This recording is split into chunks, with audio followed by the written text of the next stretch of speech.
ಸಕ್ಕರೆ ಕಾಯಿಲೆ ಇರುವಂತವರಿಗೆ ಇದೊಂದು ಮಾತ್ರೆ ರಾಮಬಾಣ ಇದ್ದಂಗೆ. ಈ ಮಾತ್ರೆ ತಯಾರು ಮಾಡಿದ್ದು ನಾವು ಶುದ್ಧವಾದ ಅರಿಶಿನ ಮತ್ತು ಬೆಟ್ಟದ ನೆಲ್ಲಿಕಾಯಿಂದ. ಈ ಒಂದು ಮಾತ್ರೆ ನೀವು ಪ್ರತಿನಿತ್ಯ ತಗೊಳ್ಳೋದ್ರಿಂದ ನಿಮ್ಮ ಸಕ್ಕರೆ ಕಾಯಿಲೆ ಕ್ರಮೇಣವಾಗಿ ಕಡಿಮೆ ಆಗುತ್ತಾ ಬರುತ್ತೆ. ಈ ಟ್ಯಾಬ್ಲೆಟ್ ಯೂಸ್ ಮಾಡಿರುವಂತ 2 ಮುಖ್ಯವಾದ ಗಿಡಮೂಲಿಕೆಗಳು ಪುರಾತನ ಗ್ರಂಥಗಳಿಂದ ಉಲ್ಲೇಖ ಮಾಡಲಾಗಿದೆ. ಈ ಟ್ಯಾಬ್ಲೆಟ್ ನ ನೀವು ದಿನನಿತ್ಯ ಮನೆಯಲ್ಲಿ ಬಳಸುವಂತಹ ಪದಾರ್ಥಗಳಿಂದನೇ ಮಾಡಲಾಗಿದೆ. ಈ ಒಂದು ಮಾತ್ರೆಯಿಂದ ಸಕ್ಕರೆ ಕಾಯಿಲೆ ಅಂದ್ರೆ ಪ್ರೀ ಮತ್ತೆ ಪೋಸ್ಟ್ ಡಯಾಬಿಟಿಕ್ ಕಾಂಪ್ಲಿಕೇಶನ್ಸ್ ಇಂದ ಹೊರಬರಬಹುದು.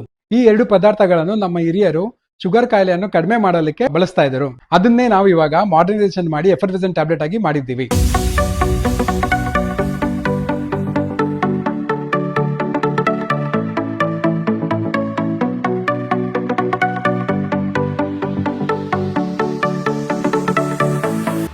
ನಮ್ಮ ಮೂಲ ಸಂಸ್ಕೃತಿ, ಭಾರತದ ಮೂಲ ಸಂಸ್ಕೃತಿ ಆಯುರ್ವೇದ.